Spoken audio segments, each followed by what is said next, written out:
Hello, welcome back. I'm doing this one handheld because I'm just kind of in a hurry.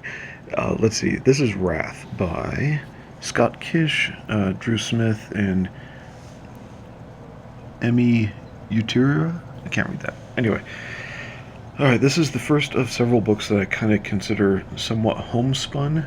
I use homespun because I don't want to say anything derogatory about, the artwork isn't what you're used to from DC House style or maybe some other artists, where they're just as expressive as more well-known artists, but they're just not. I don't know. They're just not acclaimed.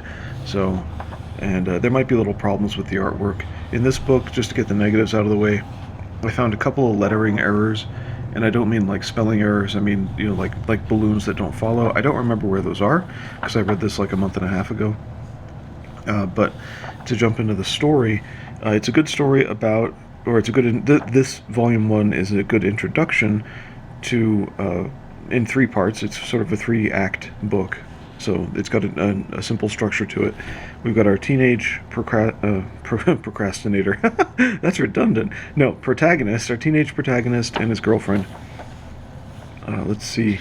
It's got a bit of depth to him. There is a lot of standard growing up stuff in this book.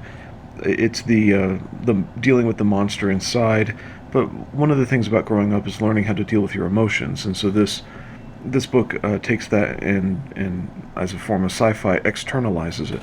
So Doug here, he's dealing with his girlfriend. Just to open it up, they have a few words where something awkward is said. She doesn't realize that she's touching on a nerve that has to do with him losing in some way, either probably divorce, losing his father after an abusive situation, and we're shown flashbacks just a little at a time of that abusive situation. Much of the abuse focused on his mother, but then it's made out like his mother was stepping in to defend him. So, excuse me.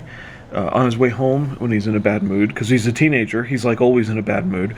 But on his way home from the girlfriend's house, he makes a shortcut that he doesn't ever take at night, and essentially gets mugged by a couple of teenagery thugs for his bike.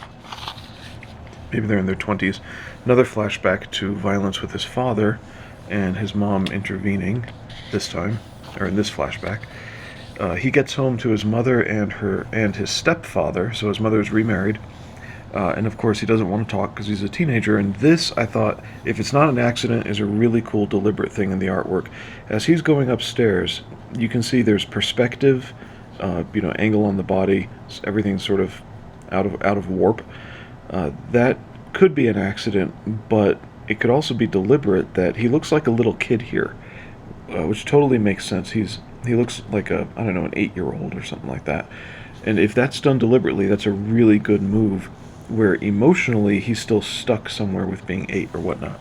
Anyway, so he falls asleep for the night, and while he is asleep, kind of like Forbidden Planet, if you remember that old film, a creature comes out of him.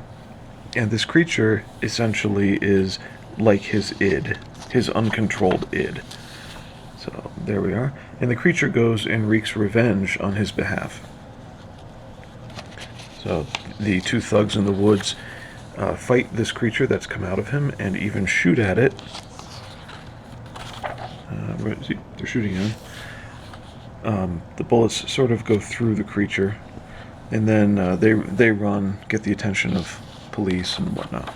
So the next day, as he's exhausted in bed, there we go, let's flip through real quick.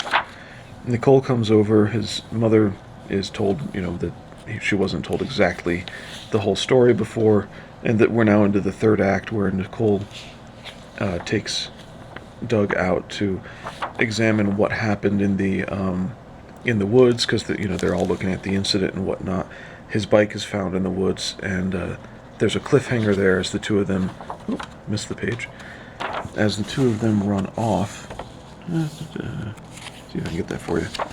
Yeah, because he realizes something. Now, in one of the pages I skipped, he does have a bit of a extra wound, or like a bruise spot on his shoulder, which is where the creature would have been shot, if I remember correctly.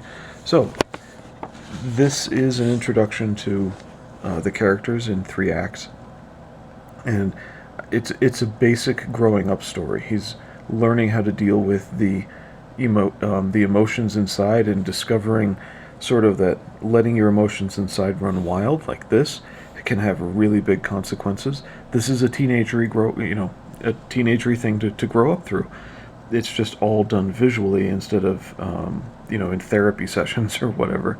So just a minute, I'll be back in a sec. See if I can pause this. So if you've never focus, are we in focus? Focus. Thank you.